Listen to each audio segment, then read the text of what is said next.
Tony's garage, Tony's trusted repairs. Wasn't much to look at, but it was home. The scent of motor oil, the clang of wrenches, and the low hum of machinery were the soundtrack of Mia's life.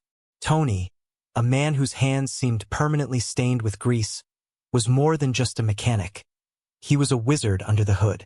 Mia, all of 10 years old, with bright, curious eyes and a mind that soaked up knowledge like a sponge, was his apprentice, his shadow, and his biggest fan. Every afternoon after school, Mia would race to the garage, eager to learn something new. She'd watch her dad work, asking questions, handing him tools, and sometimes even getting to try her hand at the simpler tasks. Tony, initially hesitant to let his daughter get too involved in the grimy world of auto repair, soon realized that Mia possessed a natural aptitude for mechanics. She understood engines in a way that even surprised him. She could diagnose a problem just by listening to the way a car idled. Little did they know, a challenge was about to drive into their humble shop, one that would test Mia's skills and change their lives forever. A bright red, unbelievably shiny challenge in the shape of a Ferrari. The Ferrari gleamed under the afternoon sun as it pulled into Tony's shop. It was a car straight out of a dream, sleek and powerful, a stark contrast to the beat-up pickup trucks and family sedans that usually occupied the bays. Behind the wheel was Mr. Sterling, a man who looked like he'd stepped out of a magazine, all sharp angles and expensive cologne. He surveyed the garage with a dismissive glance, his nose wrinkling slightly at the scent of oil and metal. "Tony's trusted repairs?" he asked, his voice dripping with skepticism. "More like Tony's slightly dusty repairs." Tony, wiping his hands on a rag, stepped forward. "Can I help you, sir?" "I certainly hope so," Mr. Sterling said, gesturing towards the Ferrari with a flourish. "This, my friend, is a 1962 Ferrari 250 GTO, a masterpiece, and it seems to have developed a rather unfortunate cough." He paused, letting the words hang in the air. "I've taken it to the best mechanics in the state, and none of them can fix it. They say it's beyond repair, a lost cause. But I don't believe in lost causes. I believe in miracles." "Do you believe in miracles, Tony?" He smirked, clearly not expecting a positive answer. This car wasn't just a repair job. It was a challenge, a test. And Mr. Sterling seemed to relish the idea of Tony failing. Tony hesitated, a flicker of doubt crossing his face. He knew about the Ferrari 250 GTO. It wasn't just a car. It was a legend, a piece of automotive history. And if the other mechanics couldn't fix it— "I've heard about this car, Mr. Sterling," Tony said cautiously. "It's got a reputation." "Indeed it does," Mr. Sterling replied, a smug smile spreading across his face. "A reputation for being unfixable. They say the engine is too complex, the parts too rare. But I believe in pushing boundaries. I'm willing to pay a premium, of course. A very substantial premium, if you can get this beauty purring again." He pulled out a thick wad of cash and flashed it briefly. "But," he continued, his voice hardening, "I'm not paying for excuses. I'm paying for results. If you can't fix it, I'll simply have it crushed. It's just taking up space." He watched Tony closely, enjoying the effect his words had. The threat was clear. Fix the car, or it's destined for the junkyard. The stakes were suddenly much higher than just a simple repair job. This was about saving a piece of history from a man who clearly didn't appreciate it. Mia, who had been quietly observing from behind a stack of tires, stepped forward, her eyes fixed on the Ferrari. "Dad, can I take a look?" Tony turned to Mia, surprised. "Mia, honey, this is a bit beyond your—" "I know about the Ferrari 250 GTO, Dad," Mia interrupted, her voice surprisingly firm. "It uses a Tipo 168-62 comp engine, with a complex Weber carburetor system. The timing has to be perfect, and the fuel mixture is extremely sensitive. I've read about it." Mr. Sterling raised an eyebrow, a flicker of amusement in his eyes. "Well, aren't you a little prodigy? Impressive vocabulary for someone your age. But reading about engines and fixing them are two very different things, little girl." He chuckled, a condescending sound that grated on Tony's nerves. Mia's got a good head on her shoulders, Tony said defensively. She's learned a lot from me. Learned enough to fix a Ferrari that stumped the best mechanics in the state? Mr. Sterling scoffed. I highly doubt it. But, hey, if you want to let her play around with it, be my guest. Just don't expect me to pay for her. Educational experience. He folded his arms, a smug expression on his face. He clearly thought this was a joke, a way to further humiliate Tony. But Mia wasn't backing down. Her eyes were sparkling with determination, and Tony knew that look. It was the look of someone who was ready for a challenge. Mr. Sterling leaned down, his voice dripping with false sweetness. Tell you what, little girl. If you're so confident, I'll make you a deal. If you can fix this Ferrari, by the end of the week, I'll donate $10,000 to your school. He knew it was an impossible task, a ridiculous proposition. He was essentially daring a child to do what seasoned professionals couldn't. Mia's eyes widened, not at the challenge, but at the potential benefit for her school. The library needed new books, and the playground equipment was falling apart. Really? She asked, her voice filled with hope. Really? Mr. Sterling confirmed, a cruel glint in his eyes.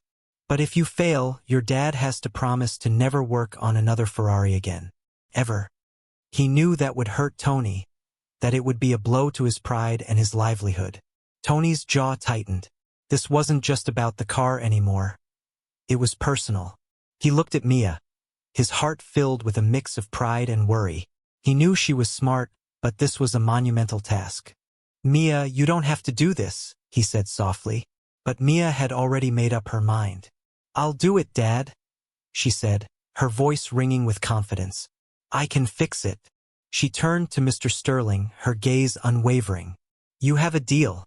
Mr. Sterling chuckled, a sound that echoed with disbelief. All right then, little mechanic. Let's see what you've got. He shook Tony's hand, a formal gesture sealing the unfair bargain. I'll be back on Friday afternoon to collect my repaired Ferrari. Don't disappoint me. He gave Mia a final, patronizing smile before striding back to his own gleaming vehicle and speeding away, leaving a cloud of exhaust in his wake. Tony stared after him, his face a mask of concern. Mia, are you sure about this? He's playing dirty. I don't want you to feel pressured. Mia looked up at her dad, her eyes shining with determination. I know, Dad, but I can do it. I really think I can. And think of the books for the library. She paused, then added with a mischievous grin. Besides, I want to prove that Mr. Sterling wrong. He thinks he's so smart, but he doesn't know what I'm capable of. Tony smiled, his worry easing slightly. He knew that stubborn streak in Mia. Once she set her mind to something, there was no stopping her. All right, kiddo, he said, clapping her on the shoulder. Let's get to work. But I'm helping you. This isn't a solo mission. He knew the challenge was immense, but with Mia's brains and his experience, they just might have a chance. The race against the clock had begun. The Ferrari awaited. The first thing Mia did was grab the thick Ferrari service manual Tony had tucked away on a high shelf. It was an old, well-worn book, filled with diagrams and technical specifications that looked like a foreign language to most people. But to Mia, it was a treasure map.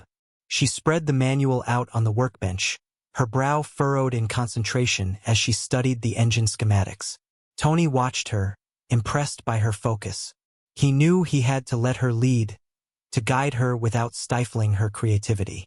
All right, Mia, Tony said, pointing to a diagram of the fuel injection system. Where do you want to start?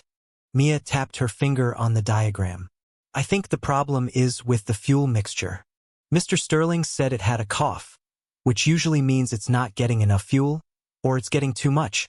We need to check the fuel injectors, the fuel pump, and the air intake. Tony nodded, handing her a set of wrenches. Good thinking. I'll check the fuel pressure while you inspect the injectors. And be careful, those things are delicate. And so the work began. Mia, small but determined, crawled under the hood of the magnificent Ferrari, her hands already stained with grease. Tony, ever watchful, provided guidance and support, but he mostly let Mia work, marveling at her skill and her unwavering dedication. The clock was ticking. Friday afternoon was fast approaching. Days blurred into a whirlwind of activity. Mia, fueled by sandwiches and sheer willpower, spent hours under the hood of the Ferrari. She meticulously cleaned each fuel injector, using tiny brushes and solvents to remove years of accumulated grime. She tested the fuel pump with a pressure gauge, carefully noting the readings. She even used a stethoscope to listen to the engine while Tony cranked it, trying to pinpoint the source of the mysterious cough. She consulted the service manual constantly, comparing the engine's current state to the original specifications. Sometimes, she would get frustrated, slamming a wrench down on the workbench in exasperation. But she never gave up. Tony was always there to offer encouragement, a gentle reminder to take a break, or a fresh perspective on the problem. They faced numerous setbacks: a broken vacuum line, a faulty sensor, a clogged air filter. Each problem seemed to lead to another, more complex issue. Sourcing parts for a 1962 Ferrari was proving to be a nightmare. Many of the original components were no longer available, forcing them to improvise and adapt. But with each challenge they overcame, Mia's confidence grew, and the Ferrari slowly, painstakingly, began to come back to life. The end of the week was looming large. Wednesday evening, Mia was poring over the wiring diagram, her face illuminated by the harsh fluorescent light of the garage. She was tracing a circuit with her finger, muttering to herself about ohms and volts. Tony watched her, a proud smile on his face. "You're doing great, Mia," he said. "But maybe you should take a break. It's getting late." "Just one more thing, Dad," Mia replied, her eyes glued to the diagram. "I think I found a short in the ignition system. Could be causing the misfire." She grabbed a multimeter and carefully tested the circuit, her movements precise and deliberate. Sure enough, the meter beeped, confirming her suspicion. "Got it!" she exclaimed, a triumphant grin spreading across her face. Finding the short was one thing. Fixing it was another. The wires were brittle and frayed, and the connectors were corroded. It took Mia hours to carefully splice in new wires and replace the connectors, her fingers aching and her eyes burning. Finally, around midnight, she finished the repair. She wiped her brow, exhausted but satisfied. "Okay, Dad," she said. "Let's try it." Tony turned the key in the ignition. The engine sputtered, coughed, and then silence. Mia's face fell. "Oh no," she groaned. "What now?" The Ferrari remained stubbornly lifeless. Discouragement threatened to overwhelm her. Had she come all this way only to fail at the last hurdle? Friday was rapidly approaching. Tony put a comforting hand on Mia's shoulder. "Hey, don't get discouraged. We've come too far to give up now. Sometimes these old engines are just stubborn. Let's think about this logically. We fixed the short so we know the ignition is getting power. What else could be preventing it from starting?" Mia sighed, trying to clear her head. "Maybe it's still the fuel mixture. I checked the injectors, but maybe they're not spraying properly." "That's a good thought," Tony said. "But I checked the fuel pressure and it seemed okay. Maybe it's something simpler. Did you check the spark plugs?" Mia's eyes widened. "No. I was so focused on the fuel and the wiring that I completely forgot about the spark plugs." She quickly grabbed a spark plug wrench and began removing the plugs, one by one. As she pulled out the first plug, she gasped. It was covered in black soot, indicating that the engine was running far too rich. "Dad, look!" she exclaimed. "The spark plugs are fouled. That's why it wouldn't start." Tony grinned. "Good job, Mia. You found it. Now let's clean those plugs and see if she'll fire up." He was immensely proud of Mia. She had almost let her frustration get the better of her. But she had persevered, using her knowledge and her problem-solving skills to find the answer. He knew, deep down, that she was going to fix this Ferrari. Throughout the week, Mr. Sterling made several appearances, each visit punctuated with thinly veiled taunts and condescending remarks. He would stroll through the garage, meticulously examining the Ferrari, a smug expression on his face. "So, "How's it coming, Tony?" he'd ask, his voice dripping with sarcasm. "Making any progress on that unfixable engine?" Tony would simply grit his teeth and continue working, refusing to rise to the bait. He didn't want to give Mr. Sterling the satisfaction of knowing how close they were to solving the problem. Mr. Sterling would then turn his attention to Mia, offering equally patronizing comments. "Still playing mechanic, little girl? You know, some things are just too complex for children to understand." Mia, however, was unfazed by his taunts. She would simply smile sweetly and say, "We're making progress, Mr. Sterling. You might be surprised." His visits only served to fuel her determination. She wanted to prove him wrong more than ever. She wanted to wipe that smug expression off his face and show him that even a little girl could accomplish what the best mechanics in the state couldn't. The clock was ticking down, and Friday afternoon was fast approaching. Mr. Sterling was confident he would be driving away with his Ferrari, destined for the crusher. But Mia and Tony had other plans. Thursday evening, with the clean spark plugs reinstalled, the Ferrari finally coughed to life. But it wasn't a smooth purr. It was a rough, uneven idle, punctuated by occasional misfires. Mia knew they were close, but something was still wrong. She went back to the service manual, studying the diagrams of the fuel injection system with renewed intensity. The Ferrari 250 GTO used a very early, very complex fuel injection system developed by Weber. It was notoriously difficult to maintain and even harder to diagnose. Suddenly, Mia noticed something in the diagram that she hadn't seen before. A tiny, almost imperceptible detail in the design of the fuel pressure regulator. It was a small check valve, designed to prevent fuel from flowing back into the tank when the engine was shut off. "Dad!" Mia exclaimed, her voice filled with excitement. "Look at this check valve. I think it's clogged. That would explain why the fuel pressure is dropping intermittently and causing the misfires." Tony examined the diagram closely. "You know, I think you're right. I've never seen that particular design before. It's so small, it's easy to miss." They located the check valve, a tiny brass fitting hidden deep within the fuel injection system. Mia carefully removed it and, using a magnifying glass, examined it closely. Sure enough, it was clogged with a tiny piece of debris. A piece of rubber, likely from a deteriorated fuel line. It was the hidden flaw, the problem that had stumped all the other mechanics and engineers. Cleaning the check valve was a temporary solution, but they knew it wouldn't last. The rubber debris would likely return, clogging the valve again. They needed a replacement. Tony spent hours on the phone, calling every auto parts supplier he knew, from local shops to specialized vintage car dealers. No one had the part. It was too rare, too specific to the 1962 Ferrari 250 GTO.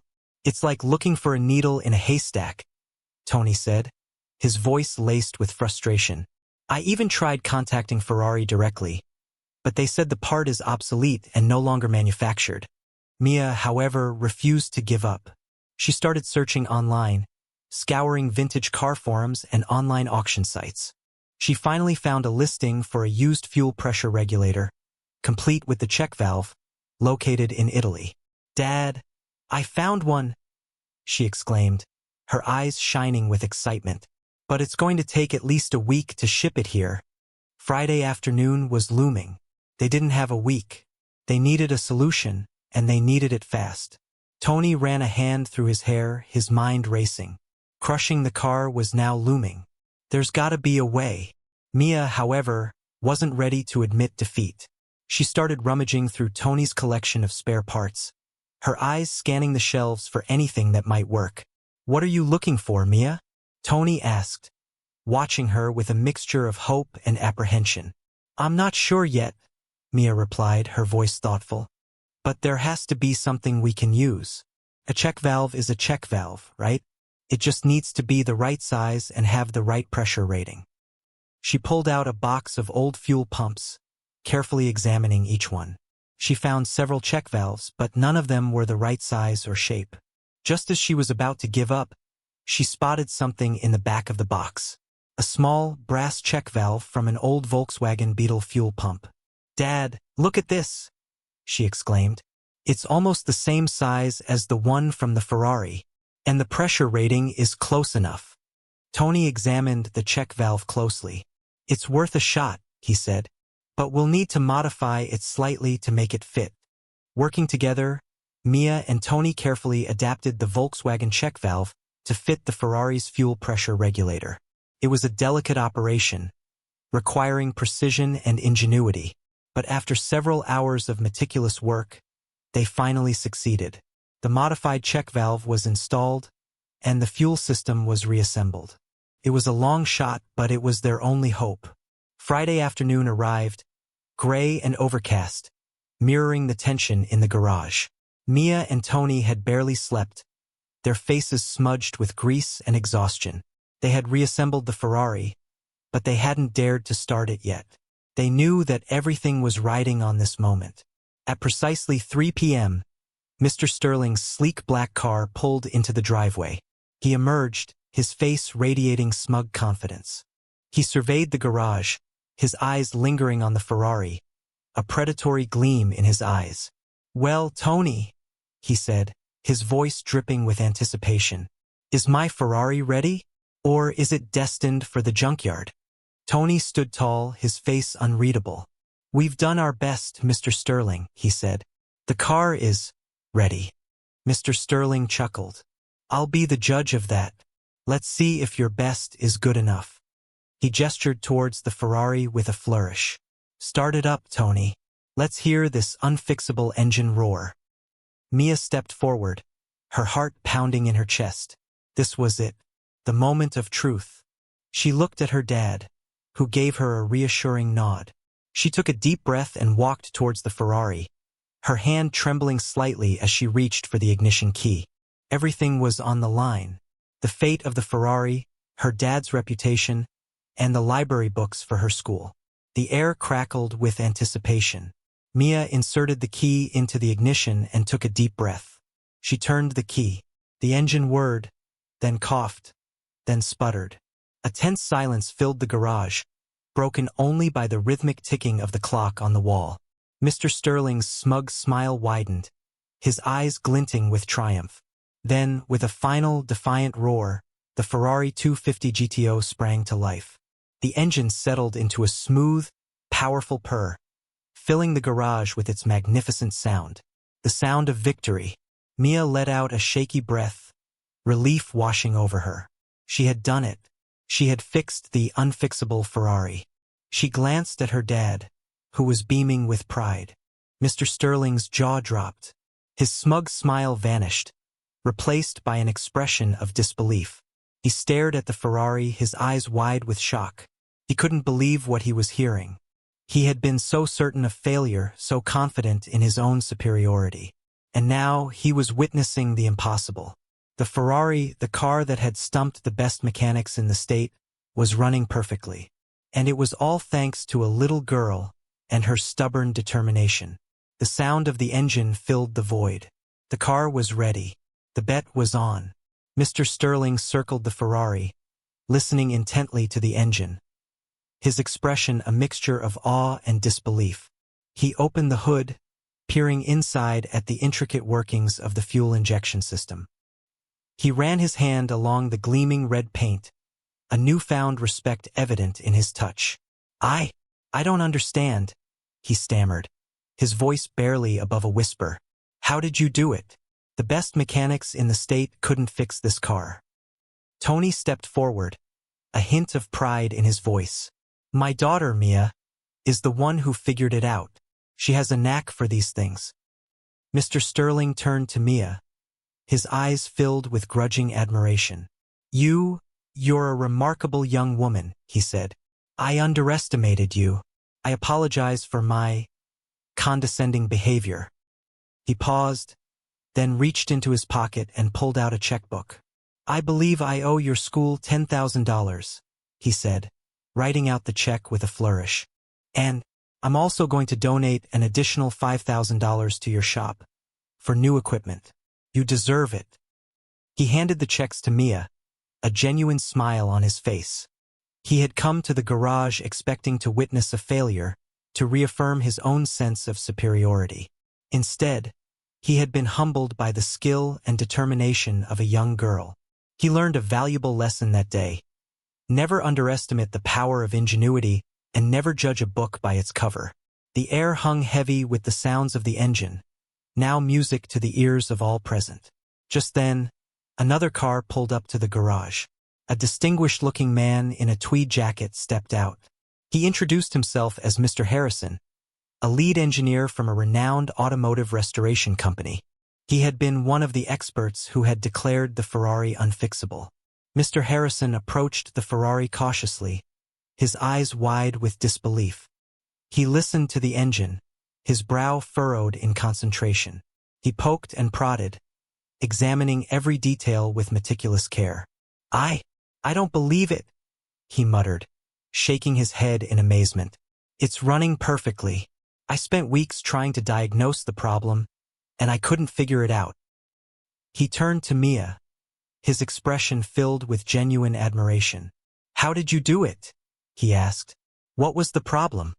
Mia, suddenly shy under his intense gaze, explained about the clogged check valve and how they had adapted the part from the Volkswagen Beetle. Mr. Harrison listened intently, his eyes widening with each detail. "Incredible," he said, shaking his head in disbelief. "Absolutely incredible. To think that a simple check valve could cause so much trouble. And to find a solution using a part from a Beetle, that's sheer genius." He paused, then added with a smile, "You have a bright future ahead of you, young lady. A very bright future indeed." The man stood speechless, looking over the car. He simply shook his head, a mixture of wonder and disbelief etched on his face. He turned and walked away. Mr. Sterling, watching the exchange between Mia and Mr. Harrison, cleared his throat. "Well, Mia," he said, a sheepish grin on his face, "it seems I owe you more than just a donation to your school and some new equipment for your dad's shop." He reached into his wallet again and pulled out a thick wad of cash. "I know this isn't much, but I want you to have this. As a reward for your incredible ingenuity and as a token of my sincere appreciation." He offered the cash to Mia, who hesitated for a moment before accepting it. "Thank you, Mr. Sterling," she said, "but I don't need all of this. I'm just happy that we were able to fix the Ferrari." "Nonsense," Mr. Sterling insisted. "You earned it. You deserve it. Spend it wisely." He paused, then added with a wink, "Maybe you can buy some new books for the library yourself." Mia smiled. "I think I will," she said, "and maybe a new swing set for the playground." Mr. Sterling chuckled. "Excellent choices," he said. He shook Tony's hand warmly. "Thank you, Tony, for giving Mia the opportunity to showcase her talent. You have a remarkable daughter." The engine purred and the Ferrari was ready to be driven away. With the money from Mr. Sterling, Mia transformed Tony's trusted repairs. She bought a brand new engine analyzer, a state-of-the-art diagnostic tool that would allow them to pinpoint engine problems with incredible accuracy. She also purchased a set of professional-grade wrenches, sockets, and other tools, replacing Tony's old, worn-out equipment. The garage, once a humble, somewhat cluttered space, now gleamed with new equipment and a fresh coat of paint. Mia even installed a new sign outside, proudly proclaiming Tony's trusted repairs and Mia's ingenious solutions. Tony was overwhelmed by Mia's generosity. "You didn't have to do this, honey," he said, his voice choked with emotion. "You could have spent that money on yourself." Mia smiled and wrapped her arms around her dad. "But this is for both of us, Dad," she said. "We're a team, and I want to make sure we have the best tools to do the best work." The new equipment not only made their work easier but also attracted new customers. People had heard about the little girl who had fixed the unfixable Ferrari, and they were eager to have her work on their cars. Tony's Trusted Repairs was no longer just a local garage. It was becoming a legend, and it was all thanks to Mia's ingenuity, her determination, and her unwavering love for her dad. The lights were brighter and the wrenches more precise. It was a new beginning. Years passed. Mia continued to work alongside Tony, honing her skills and expanding her knowledge. She became known throughout the region as a brilliant mechanic, a prodigy with a gift for diagnosing and repairing even the most complex engines.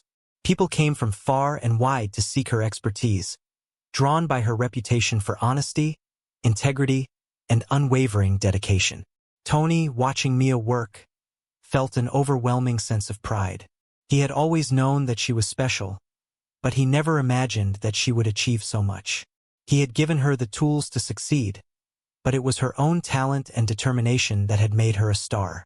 The bond between Mia and Tony grew stronger with each passing year. They were more than just father and daughter. They were partners, confidants, and best friends. They shared a love for mechanics, a passion for problem-solving, and a deep respect for each other's abilities. And so, Tony's trusted repairs, and Mia's ingenious solutions, continued to thrive, a testament to the power of ingenuity, the importance of perseverance, and the enduring strength of family. Mia never forgot the lessons she learned from the Ferrari. She approached every challenge with the same curiosity, the same determination, and the same unwavering belief in her own abilities. And she always remembered the importance of a good check valve. The end.